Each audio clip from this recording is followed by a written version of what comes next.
We want to kind of pull back the curtain on essentially why psychiatry may have missed the boat possibly on testosterone treatment for patients who have low mood or depression. So why has there been such a focus on the serotonin reuptake inhibitors? Psychiatry has largely ignored the role of testosterone in mood and cognition, for especially men, but also for women. Male and female hormones, estrogen and testosterone on mood, are not as well studied, and I don't know why it is. So today's episode, I think the endocrinologists are going to be thrilled. We want to relabel endocrinologists as mediocre diabetes specialists.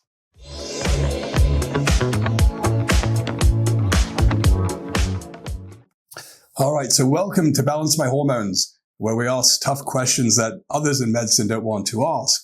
Today, we have a special guest, Dr. Chris Aiken. He's a psychiatrist and author and a thought leader who's helping reshape the world of psychiatry, mood, motivation, the brain. He's also the editor of the Collat Psychiatry Support, one of the few, if only, newsletters that don't take money from Big Pharma. So I think I got that right, Chris. So one of the things we want to talk about today. You sure did. Thank you, Mike. Thanks, Chris. So that's great to have you on and to discuss, I guess, particularly why psychiatry has largely ignored the role of testosterone in mood and cognition, for especially men, but also for women. So anyway, thanks, Chris, for having us on. And I was going to leave with that question. Yeah, it's interesting because we all have an intuitive sense that our hormones affect our mood, and psychiatrists have that sense as well. One of the first treatment studies was in the 1930s of thyroid and mood. And we've been using thyroid since many decades to treat depression. That's well known. But the effects of male and female hormones, estrogen and testosterone on mood, are not as well studied. And I don't know why it is. I don't know if it's a funding issue or what it is, but what we do know is there are a few small trials of testosterone where they tried to treat clinical depression, like major depression, with testosterone supplementation, and it didn't work, both in men and in women, which was surprising. But then we have studies, and the Traverse trial that I know you've covered is the largest yet, showing that if you don't have full major clinical depression, but you have like a low-grade depression, a low mood, that testosterone supplementation can improve mood as well as energy and sexual function as well.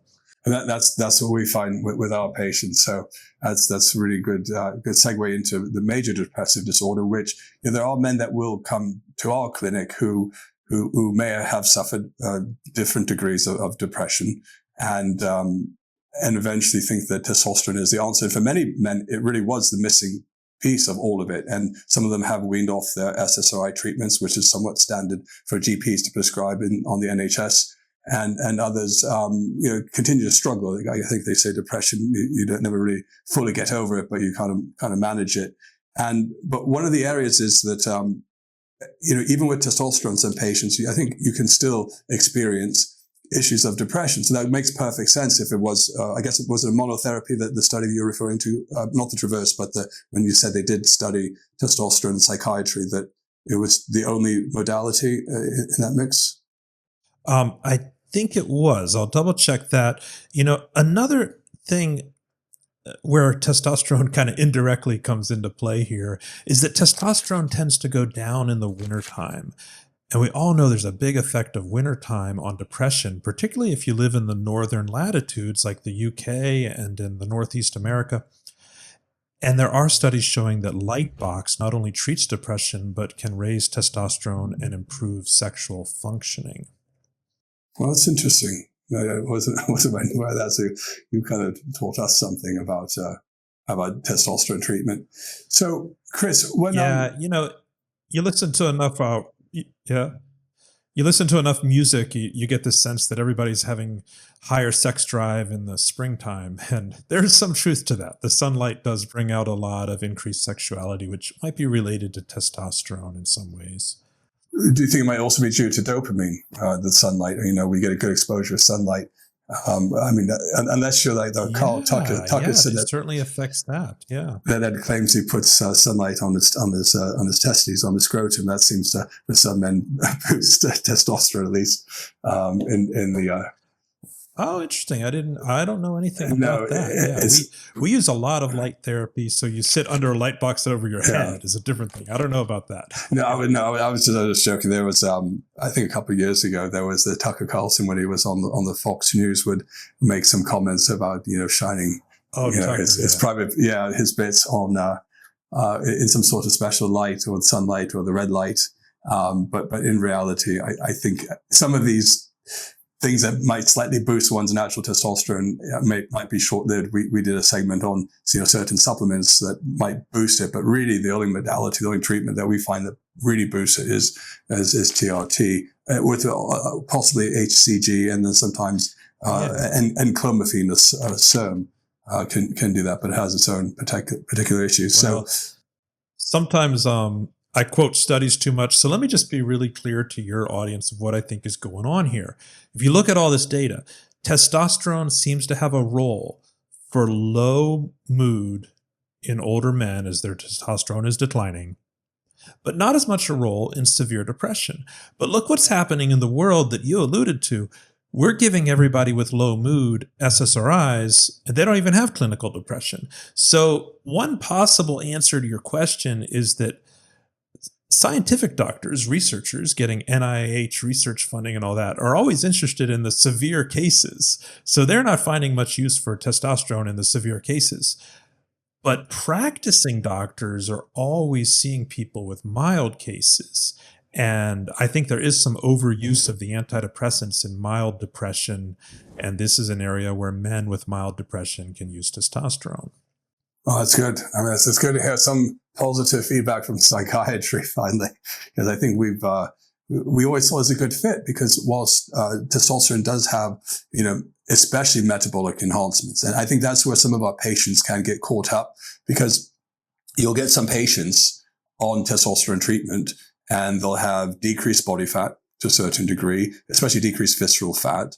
You have to do the work too. You have to eat well. You have to get enough sleep. You get lots of the metabolic benefits, but then some patients say, well, I don't feel anything, as if they're expecting to take some sort of stimulant that they're going to feel something. And many times it's a very subtle or gradual improvement. But then other times you'll have men that say, I just don't feel like I did when I first started treatment. When they first started treatment, there's almost this big dopamine rush, when the testosterone, especially if it's used in injections, and sometimes the high concentration creams that we can put on your scrotum, and they feel really good, and then it flatlines.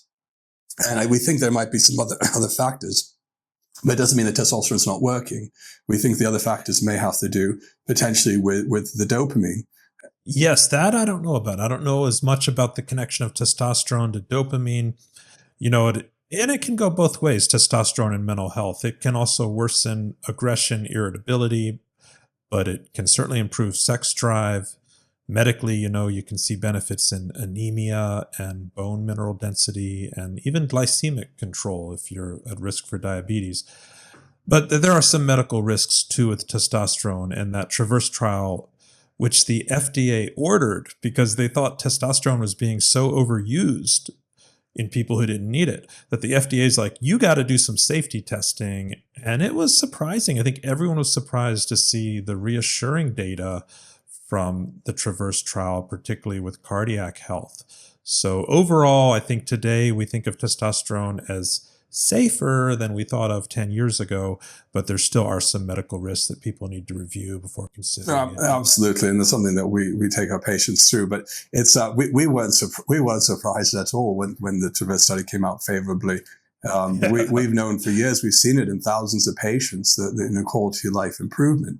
And again, that doesn't mean that you just take testosterone and just don't do anything lifestyle wise, because you really have to live healthily, and the testosterone gives you a little push, a little fillip to do those positive things in as far as lifestyle and wellness, because it's not just about giving someone. And then maybe that's the difference between what we try to do in the TRT world versus what either the endocrinologists do, or maybe even in psychiatry. Well, they're not true, because psychiatry, you also mix it with talking therapies as well. So you're kind of somewhat doing, not just expecting the medication to do the heavy lifting, but there's also some other therapies that you guys would add to it, yeah? Or?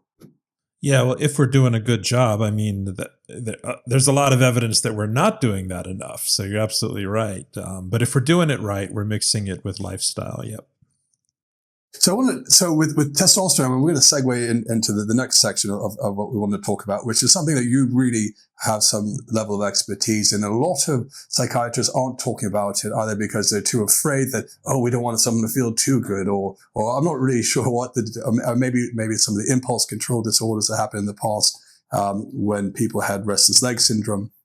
But one of the areas is, of course, from me talking is dopamine, not just dopamine agonists, but also dopaminergic agents like the dopamine reuptake inhibitors, because there seems to be many serotonin reuptake inhibitors or adrenaline, norepinephrine uptake inhibitors. But dopamine, I think the only one on the market now is bupropion, recognized in psychiatry, but there is another one that has been typecast as a wakeful agent.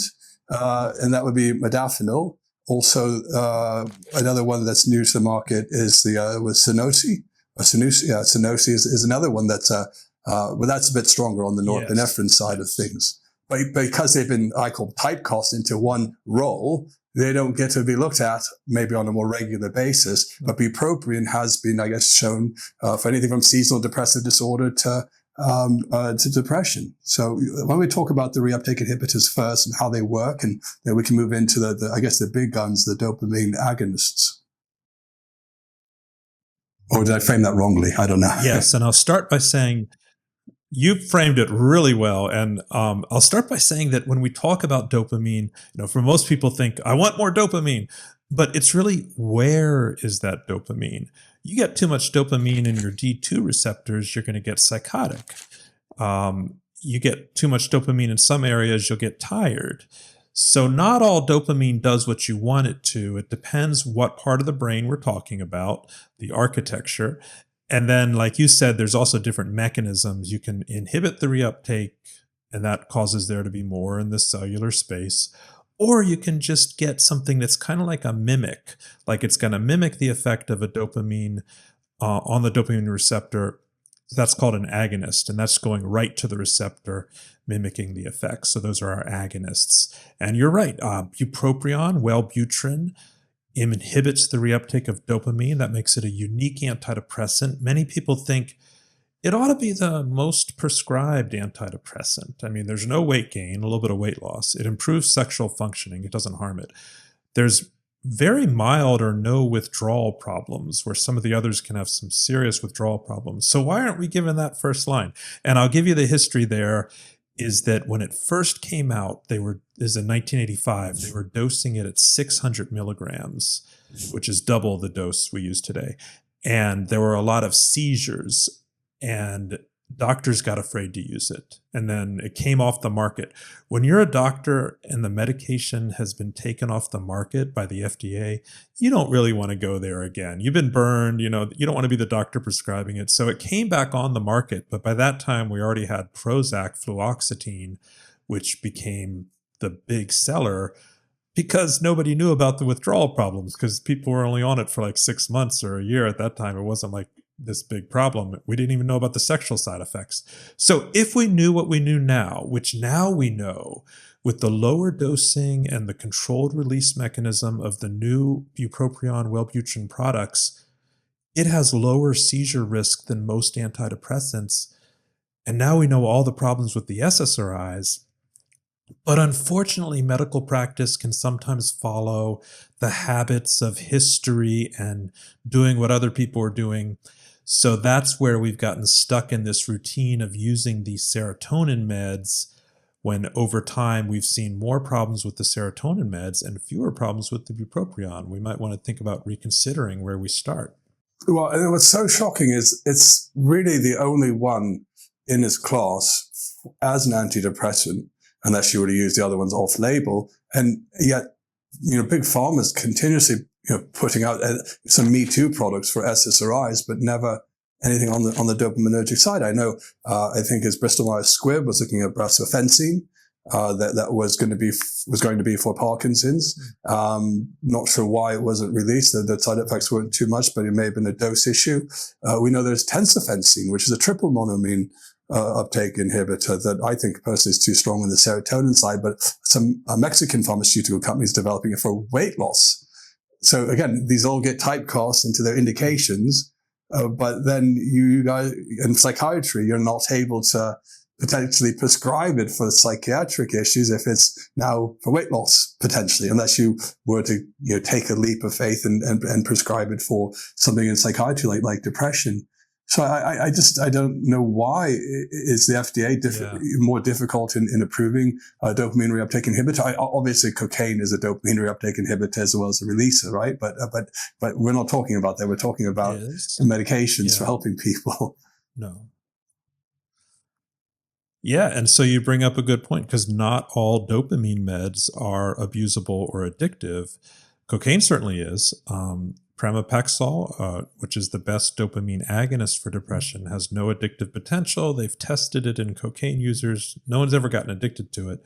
Bupropion, it's generally not addictive. It's not a controlled substance, but there are a few cases of people like really having hard times, like homelessness and being in prison, who are snorting bupropion, trying to get something out of it.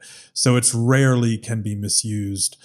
But generally, these are not abusable substances that we're talking about here. Let me go get to the next dopamine class that you alluded to, which is the stimulants. They're norepinephrine and dopamine reuptake inhibitors, and they also increase the release. So they're both squeezing it out of the toothpaste tube, putting more dopamine in the system, and they're preventing it from coming back in, causing a big flood of dopamine. Well, everybody knows what I'm talking about if I just give you the name. They are methylphenidate, that's Ritalin, Concerta, and amphetamine, that's Adderall and Vyvanse.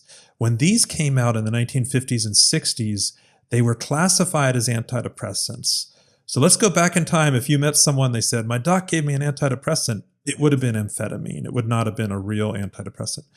There was no evidence that they treated depression. So the FDA, when they got control of the medications in the 1960s, they said, look, you got to prove that it treats depression or stop advertising it as an antidepressant. There was no proof, so they lost that label. Fast forward 20 years, some new branded ones came out. Some of your audience might know them, Concerta and Vyvanse. And the drug companies thought, there was this long history where they used them. Maybe we can get them approved. They ran, I think altogether, it was 3 or 4 really large trials trying to prove that they treated depression. Every trial failed. And when I tell that to people, they say, oh yeah, Dr. Aiken, but I'm sure it worked briefly, just for at least a week. No, it didn't even work for a week. It failed at every point. So I have no doubt that these meds, if anyone has taken a stimulant, they know that that it affects you psychologically. I have no doubt they have real effects, but they don't treat clinical depression. So that's another dopamine failure there that caused that to go away, although people still use them. Again, doctors prescribe out of habit sometimes, even against the evidence. And then we get to the next class of dopamine ones, which is the agonists like Pramipexole. And do you want me to tell that story? Never got mainstream. Quickly though, I want to go back to what you said about the stimulants. Is a stimulant? Okay, let me just tell you real quickly. Okay. So go on. Go tell me. Oh, go ahead. Yeah. The stimulants. You go ahead. I was going to jump topics. Yeah. Oh, do they not increase BDNF then? The stimulants, like I know some other drugs do, and is maybe improving BDNF. That's a great question. Yeah. Yeah. So BDNF is the key factor that helps the brain heal and protect itself. I love BDNF because then I know if I'm giving someone a med that increases BDNF, which exercise does to big degrees, then I know that I'm helping the brain heal. I'm not just medicating them with some chemicals. So that's really cool. No, stimulants are the opposite. They in high doses, they are neurotoxic. Dopamine, too much dopamine in the brain causes the brain to become inflamed, and inflammation causes cells to die. So that's why if you meet someone who's used a lot of, let's say, methamphetamine or high dose stimulants recreationally for years, you talk to them, it's kind of like their brain is a little fried, like they're a little slow to react. They use short sentences. They have long pauses. It's like they're not connecting on all cylinders there. And literally that's what we see on the brain scan. Good news is if you stay off those drugs, the brain heals itself. And if you're using stimulants for ADHD, the doctor's going to be giving you lower doses that don't harm the brain. So that's not dangerous there. But these are not things that protect the brain in the ways that like bupropion increases BDNF and pramipexole, the dopamine agonist, increases BDNF. Exercise does. A lot of meds do. Ritalin and some of the MAOB inhibitors may also be neuroprotective. I don't know if they have been used as often or at all. Okay, in psychiatry. I know they are in Parkinson's. It's more MAOB versus the mix. MAOAI, But those are like a maybe. Like the MAOBs are maybe. They may help depression. We just don't know for sure. But the MAOIs definitely do. But yeah, you're right. All of these MAO medications, some of them increase, some of them agonize dopamine. But a lot of them, I think all of them are neuroprotective with BDNF. Yep. Yeah, but the problem with the MAO, and what, before we get to the big gun, which we'll talk about in a minute, I know because you're keen, because this is something you've done some research on, is the MAOI class, and it's really popular now all over, is the methylene blue, that everyone's putting on their tongues, and this has some MAOI potential, but you also have the potential risk of cheese effect or the tyramine hypertensiveness or the serotonin syndrome. You want to talk about that quickly before we get to the big gun? Yeah, I can only answer that halfway because I haven't dived into it. But I was interested. The FDA put a warning out a month ago. But I will say there is a small study where methylene blue treated bipolar depression and it improved cognition in bipolar. So I thought, there's some hope there. Maybe they'll develop this as something, but I think there's risks and we don't know how to use it yet is the bottom line. So potential, but risks. Yeah, fair enough. And that's where maybe future research will look at, maybe some of those Parkinson's drugs may also help because of it, the brain healing potential, improvements in mitochondria, all the things that people like about methylene blue, without maybe some of the downsides of having to kind of watch your food intake as much because of the contamination of tyramine or using SSRIs with them. So, all right, finally, this is something that you've talked a lot about. You seem to kind of go out and mention, and that would be the dopamine agonist. We call it the heavy hitter because it's pretending to be dopamine, but it's not really dopamine. It's been used in anything from restless leg syndrome. It can be used in Parkinson's. It's used in our area of the world in endocrinology for if you've got prolactinoma or elevated prolactin levels. Dopamine agonists are very good at bringing down those because the high prolactin usually means you have low dopamine, and low dopamine means your prolactin will go high. Plus, if you have a tumor, that's not great either, which all is not ideal for a good sex drive as well, having low dopamine. Not to mention some of the vasculature. In diabetes, bromocriptine is prescribed in low dose as a drug for insulin resistance. It can help improve insulin resistance, and you could take a small, I think it's 3 to 6 milligrams daily. It's approved in the USA under the FDA. I don't know if you knew that, Chris, but it's an interesting dopamine agonist. So I'm going to let you take it away with the one that you discovered. Seems to work really well. I've personally tried it in the past, but anyway, let's hear what you have to say about it. Yeah, so it's called Pramipexole, brand name Mirapex, although it's been generic for 10 years. Originally used for Parkinson's, like a lot of the ones you mentioned. And if you want to get a quick visual image of what that means, just go to the Robin Williams movie Awakenings, which shows a doctor in the 1960s giving patients dopamine for the first time. And they're able to move for the first time from their Parkinson's disease. So this amazing miracle cure Of course, the name Mirapex kind of conjures that up. So it's bringing people out of Parkinson's movements developed in the 1990s. And we've always had this hint that you can do that with depression as well with dopamine. For reasons that have to do probably with economics, they've never made it to the market, but the studies show, yeah, maybe it's there. So what happened with Pramipexole was the industry did fund a trial of it in depression, and it worked. And then there were some trials in bipolar depression, which is very hard to treat, and it worked.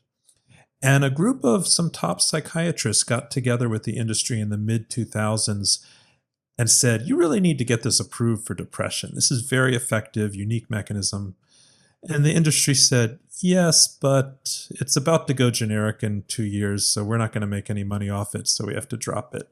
So it's this unique medication that got orphaned.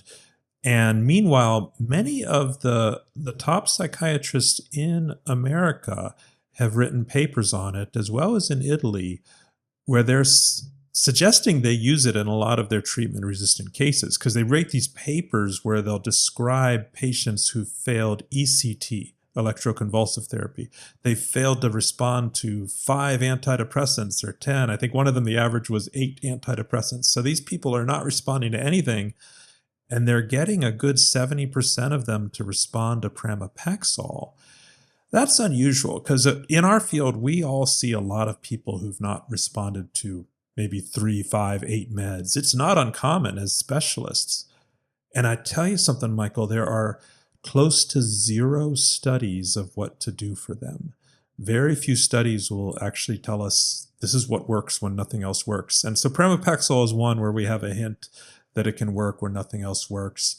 But it got orphaned. And since it's only approved, like you said, for Parkinson's and restless leg syndrome, psychiatrists have no familiarity with how to use it, and they just don't adopt it into their practice.